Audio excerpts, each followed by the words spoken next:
Evening 2020 chat with me, Jackie Devoy. This evening we have Dr. Gerry Waters. Many of you will know who he is, but for those who don't, I'll let him introduce himself. Hello, Gerry. Hi, Jackie. Great to see you. I must say you're looking very well. A very Thank good you. presentation. Oh, thank you very much. Lovely day here. Is the weather good in Ireland? I know it's Yeah, raining, it's but beautiful. As we say over here, the sun is splitting the trees. lovely. So it's a lovely day. Yeah. Yeah, well, I suppose for those who don't know me, who am I? I'm Dr. Gerry Waters. I qualified as a doctor in 1977, which is kind of a long time ago. And I was a bus driver's son, still am a bus driver's son, from a corporation housing estate in Dublin. Put myself through medical school totally, and spent 40 years after doing some general surgery in general practice. In 2020, when the COVID hoax came along, I recognized it instantly as a hoax. I recognized it instantly as a psychological operation rather than a real disease state, because I was ringing around my colleagues and asking them, "What are you seeing? What are you seeing?" And Yeah. they were all saying, "I'm seeing nothing. There's nothing there." So I came to the conclusion that there was nothing there. I refused to mask. I refused to social distance. I refused to do any of the destructive actions that I was ordered to do. Yeah. And then when they introduced the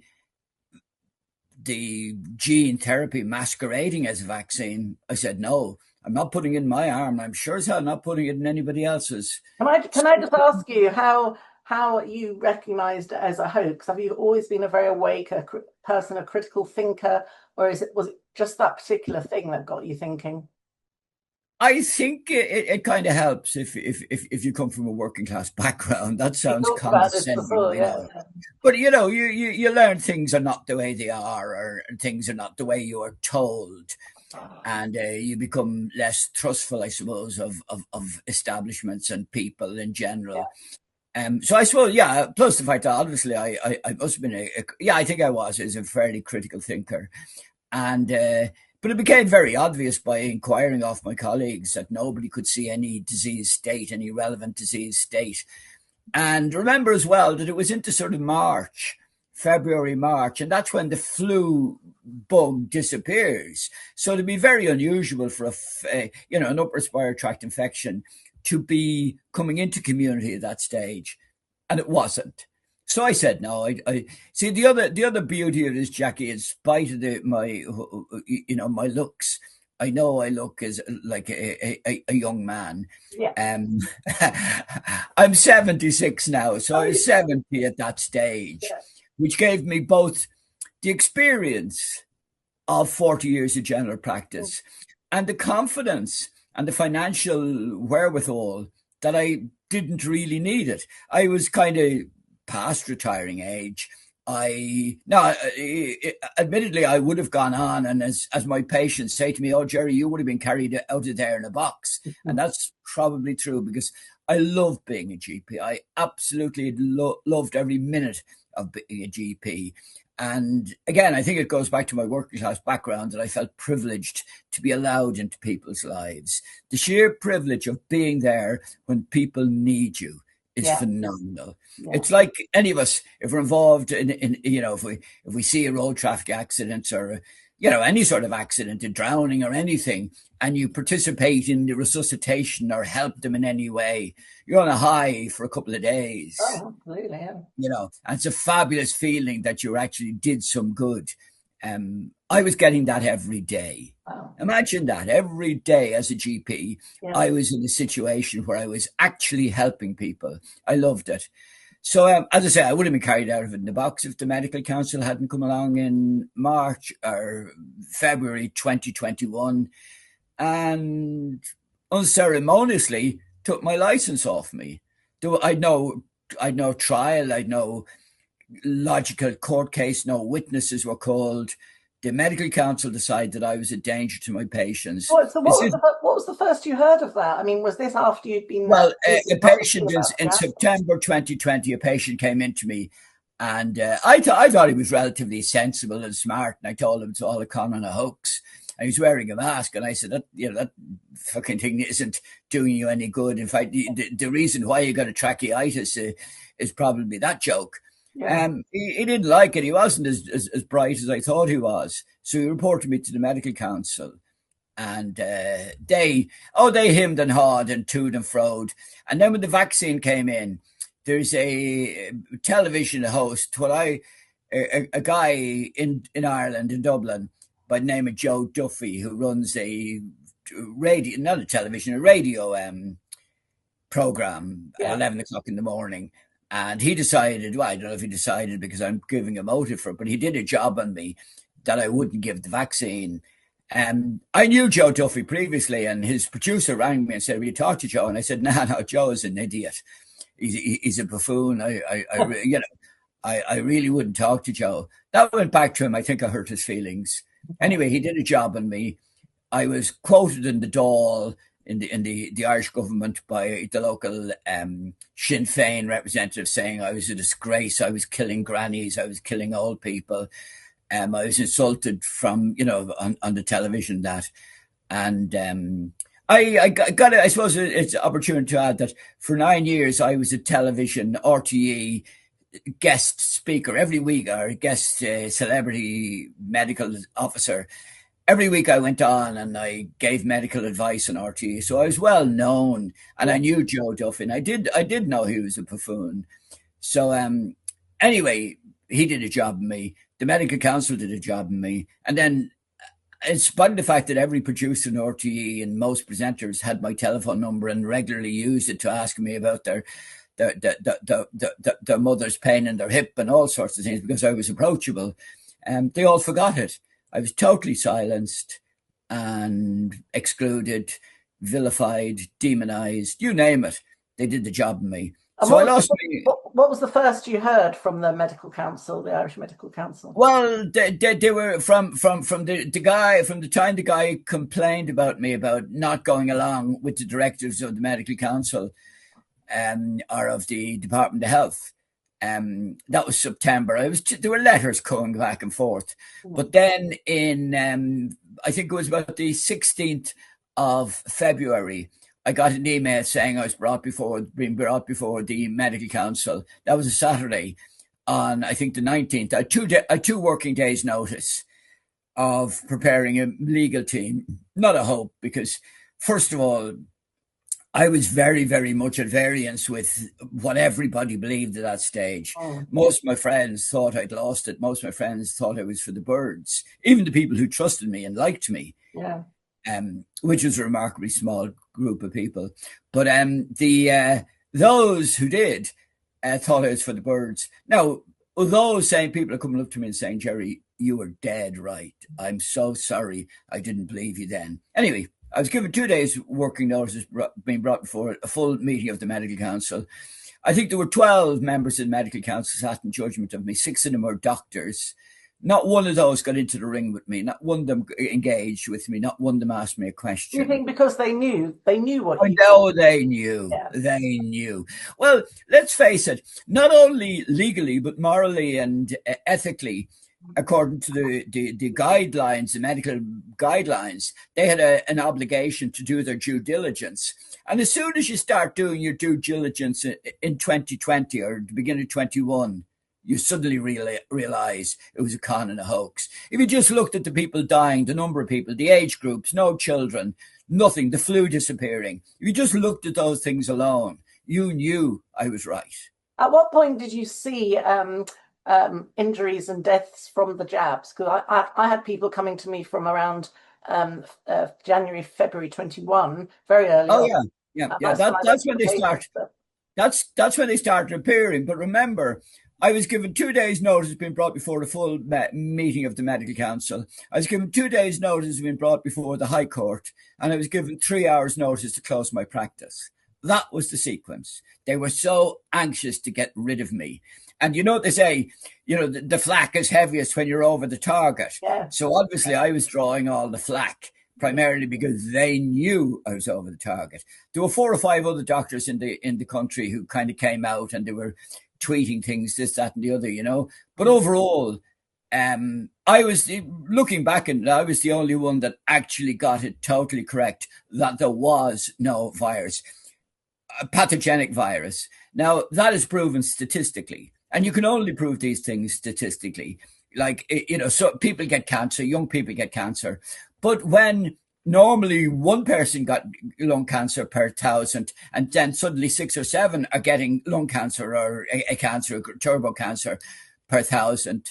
That's a statistical significance. Now, you can't know which one it was that got the cancer normally, which 5 or 10 or 15 at this stage are getting it because of the vaccine. But you know, absolutely. So that statistical analysis proves that I was right.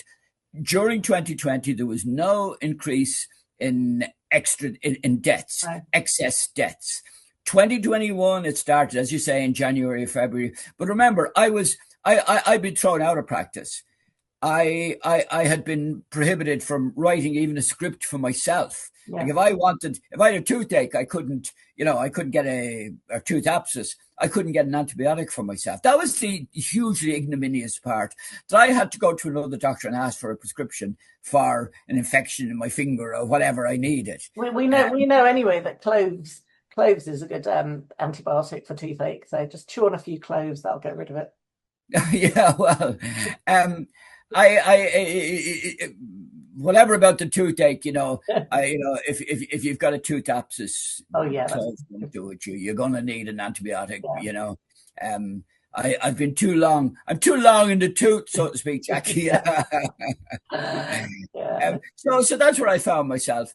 I was rejected then because I went along with the idea that fundamentally the PCR test wasn't worth the damn. And my good friend Dolores Cahill said that it was totally useless. So the very diagnostic tool that was used to diagnose all cases of COVID was the PCR test, or worse even, the antigen test, which told you even less than the PCR test. So you were obviously heading into negative territory then with the cross the counter antigen tests. So, you know, it was all a con and a hoax, and I said it, and people didn't like it. And, I'm with you on the no virus. I think, because to me, same as you, we've got a very similar background. We think in the same way. We're both of Irish stock, Irish peasants, I always say, Irish peasant stock, and I think that's a lot to do with it. Like you said, I think people who've either been through a tough upbringing or a working class background or been through trauma or several traumas seem to be a little bit more suspicious of this sort of thing. So I totally agree with you on that. But there are some people who say there was something. I spoke to a paramedic in America the other day, and he said that he believes there was something that was made in a lab. But then my question would be, why did only a handful of people get this? Yeah. Well, that's quite easily explained. Yeah. As far as I can. Yeah. I've no doubt that, and I think it's been proven now, Tulsi Gabbard in America is actually talking about these biolabs, these labs around the world in Ukraine and things. And they were working on gain of function. And gain of function primarily is to actually change the DNA or the RNA within the virus for some reason or other. Now, I'm fairly certain that 19 nucleotides were inserted into the spike protein of a given virus, a coronavirus. But that actually only made it more infectious. That did not make it more lethal. Yeah. And the logic of it, if you're a psychopath, even psychopaths, and I've no doubt all the people involved in this were psychopathic, even psychopaths care for somebody, or they need somebody. They do have a need for somebody. And it's very illogical that you would introduce a virus into the world that had the capacity to kill you or your family, get out of control, go rogue. So what you do is you increase the infectivity of it.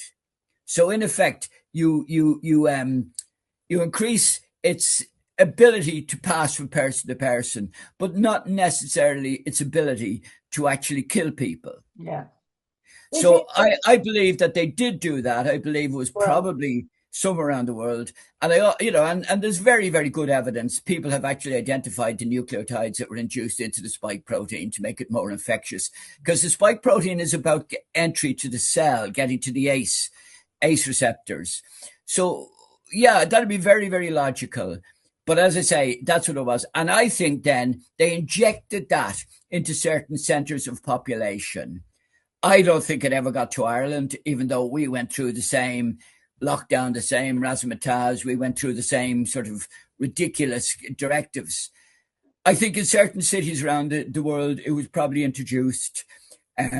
These people remember as well that we here in Ireland got €70 bribe through a telephone consultation run by our nurse, our secretary, and ourselves, GPs. I didn't do any of them, but just to discuss COVID. So if somebody rang up and said, I want to talk about COVID, you spoke to them for 3 or 4 minutes about COVID, all at that stage you could tell them was that it was, go home and wrap yourself in cotton wool and this sort of rubbish, isolate yourself. So if you did that and your nurse was doing them and you were doing 10 a day, you were making €700 on top. Were you actually paid as well to diagnose COVID?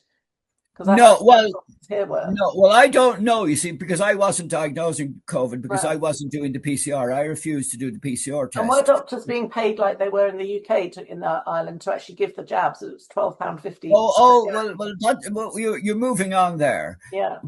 Like prior to the jabs being introduced in November, December 2020, there was the best part of a year of being given €70 to neglect your patients, to send them home, to refuse to examine, refuse to look at the patients, refuse to treat. We were told in a directive not to examine our patients, not to let them out of the car in the car park if they arrived up.